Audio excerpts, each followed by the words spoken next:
Welcome, welcome. Mentalism, correspondence, vibration, polarity, rhythm, cause and effect, gender. Countdown initiated. 5, 4, 3, 2, 1. But what do? We go get Botox. Because we don't want those there lines. We want to smooth those lines out. If you want to smooth those lines out, you need to become calm on the inside. The difference now when you apply the Botox, you don't see the lines anymore. You don't see the lines where they used to be anymore. But that doesn't mean you're now calmer on the inside, because the lines on the outside is the evidence of the mental attitude on the inside.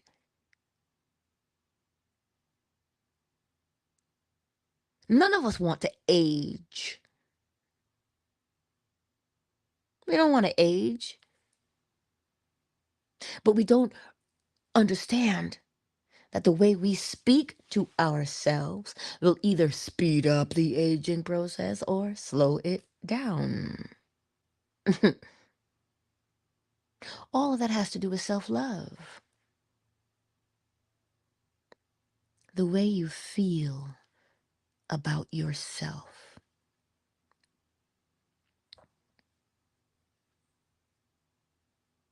The way you feel about yourself is the way you will act towards yourself.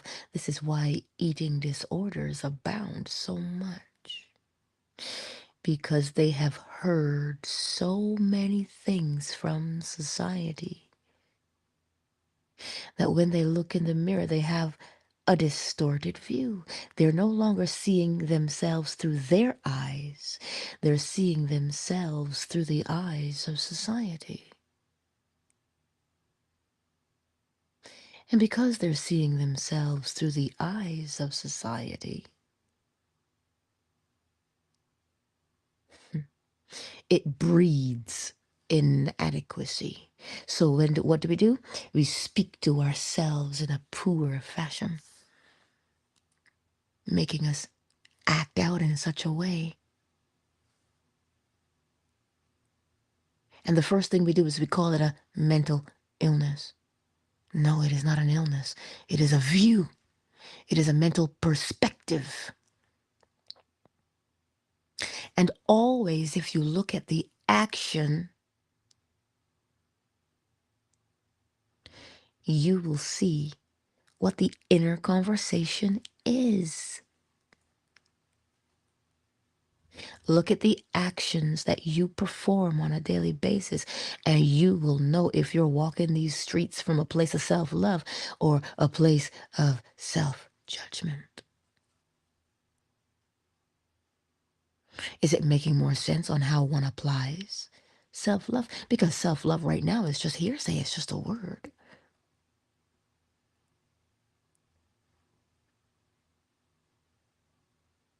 I trust that it makes sense to you and to how you can apply it. We act according to feeling. Feeling is what moves us. So whatever you are moved to do, however you are moved to act, is the feeling you have on the inside. So look at it. If you get up in the morning and you're dragging yourself through the day because you're exhausted, you're worn out, you are fighting the view of society against your view of yourself. That is the fastest way to drive yourself to insanity. Remember that society is the collective voice of individuals. And out of the abundance of the heart, the mouth speaks. You cannot live your life listening to the voices of society. They are too many, and they are overwhelming, because Betty Sue says, oh, do this, and he'll love you. George says, no, I'm a man, I know what love is.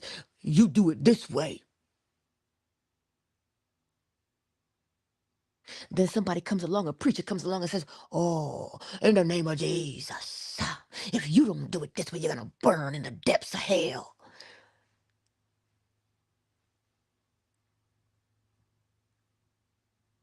You know what that does to you, who's hearing it? It is upsetting. It makes one feel crazy. Oh my God, I don't know what to do. I don't know what to do. Some says you do this, some says you do this. And all the while, your true self is saying to you, but I love to dance. I love to crochet. I love to bake. I love to cook. I love to sing. But society says I can't do any of those things. But those are the things that make me happy. Because we have forgotten what society is. Society is the collective opinions of individuals. And you will never be able to please individuals, because each individual has their own mood. And you don't know what it is. But you know your own mood. And that is where one starts, always from within. The moment you begin to know yourself and listen to your still small voice, how do you recognize your still small voice? Well, 2 instances, only 2.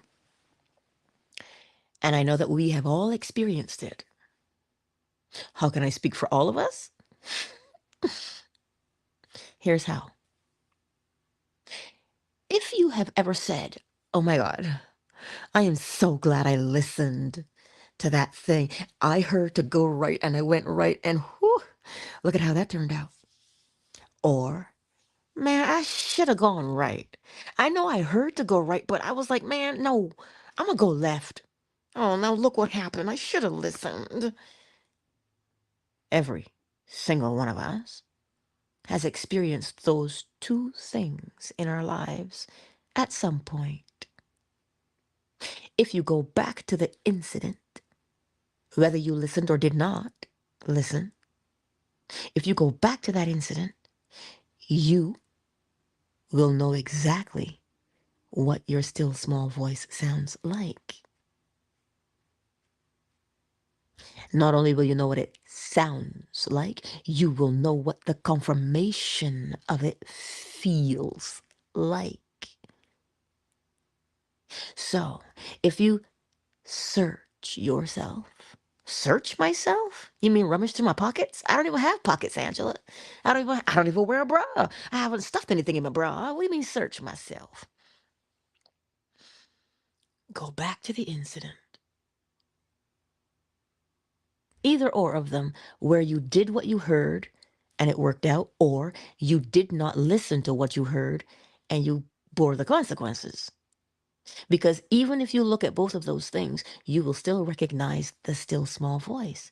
That is how you search yourself, by going back to the original incident. And when you say to yourself, wait, you know what? I did listen. And look at how it turned out. Well, I felt like so peaceful when I heard it. I did. Well, I want to feel that again. And you do the same thing. You look for it again, which means you're listening. You are listening to your inner self. Why? Because as you begin to listen to the inner self, you begin to trust that still small voice. And when you trust that still small voice, the act of trusting oneself, the act of trusting oneself is to love oneself. Well, how's that? If you say, well, I can't trust him, or I can't trust her, if you can't trust them, if you cannot act upon, the love, then it isn't. Because trust brings comfort, trust brings peace of mind. So to apply self-love on a daily basis requires an action. We do not have to force the action. The action emerges on its own. Just like if you plant the seed, you don't have to force the seed to grow. Love is a seed, and it bears fruit. It bears the fruit of patience. Think about it. You have a child and you're teaching them something. You get mad and beat them? Well, they never learn that way, do they? They learn to fear you, though. And then you can't teach them anything because they're afraid of you. So patience is required. What is patience? Taking your time as you do something. That is patience. So what are you doing? You're learning. Take your time to learn. If you do not understand what you've just learned, you go back to the beginning and you say, okay, can you say it to me again in a different way, perhaps? I didn't understand that. As opposed to, oh my God, you're so dumb. What's wrong with you? Like everybody seems to be getting it. What's wrong with you? That is not patience. You block yourself from learning. Why? Because you're telling yourself that you're stupid. And what is the action of stupidity? Not learning. So if you are eager to learn, excited to learn, well, you'll be patient because you will know that learning is practice. Learning is practice. So I'm going to practice till I get it. I'm patient with myself. Well, I've never done this thing before. So I got to take my time. And I always, some people say, oh, you talk about your son so much. I marvel at him because you did not see his lack of confidence. Let me tell you, when I saw it, I felt like a failure. Why? Because I had society in the back of my mind telling me that as a single mother, I can't raise a man. I had society telling me a woman can't raise a man. Well, here's a news flash that I discovered. I don't raise a man. So long as he's born male, the inevitable outcome of male is from boy to man. So long as he stays alive, he will become a man, physiologically. That has nothing to do with me. He will become a man as long as he stays alive.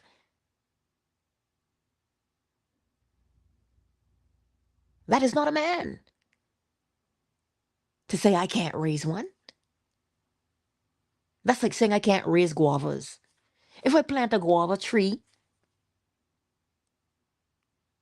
well, apples are not going to grow from it. It doesn't matter how much I train that guava tree, cut it, prune it, tie it back. It can only become a guava tree. But the fruit of that tree will depend upon how I feed the tree. And so I used to yell and holler. I still do, don't get me wrong. But I do so less because I understand what patience is. So I taught him the process. I said, you must always wash the meat, pat it dry, and season it, and then decide how long you want to bake it for. And now he does it the same way every time, and his steak comes out the same way every single time. And to see his face light up with confidence, he says, Ma, I still feel weird when I say to myself, I did a good job. He says, I'd rather hear it from you because it doesn't make me feel weird when you say it. I said, no, you have to get used to saying it to yourself. I said, is it weird? I said, did it not turn out beautifully? He goes, yeah, but. I said, what's the but about? I said, did it turn out well? Does it taste good? He goes, yeah, it's awesome. I said, well, then did you not do a good job? He goes, yeah, I did. I said, how do you know you did a good job? He goes, because it turned out the same way. I said, so did you do a good job? He's like, yes, I did do a good job. I said, ugh, don't say it like that. It's not like you're pulling your teeth out. Patience. Patience. Take your time as you learn and apply what you learn. Be gracious. Because now he says to me, Ma, I met somebody who behaves the way I used to. And I realized that I can't tell them that they're awesome right now because they won't believe me.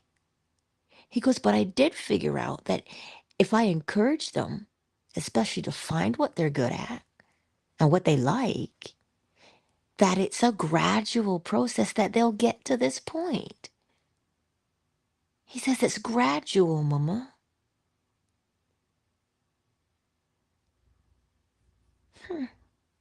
Gradual. And here we are trying to rush. And you know why we rush?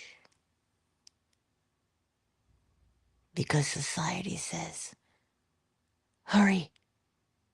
We have this sport in Canada called curling. It cracks me up to watch it. They're on the ice and they have these giant stones and they have these brooms. And so you slide the stone. It's a very, very heavy stone. And it has a hook on the top of it. And you run up on the ice and you slide on your knee and you let the stone go. And then your teammates, they will sweep in front of the stone. Because when you sweep the ice, I guess you put a groove in it a little bit. You can slow down the stone or speed up the stone. And they yell, sweep, sweep. They yell. It cracks the heck up out of me, I tell you. I said, who thought of this sport? But you know what? That's what society is doing. Society is yelling, hurry, hurry, do this, get this, do that, hurry. And we can't see the destination. You can't see the destination because it is not your destination. And when you cannot see the destination because you have not decided what the destination is, it brings about worry. So stop looking at other people.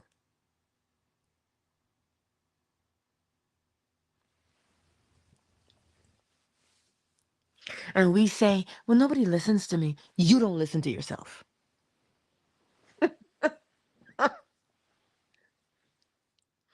You're out here in these streets trying to hear what 8 billion people are trying to tell you who to be and how to be. And then you have the audacity to say, nobody listens to me. Because you're not listening to you. You have allowed your own self to be overshadowed by the voices of many.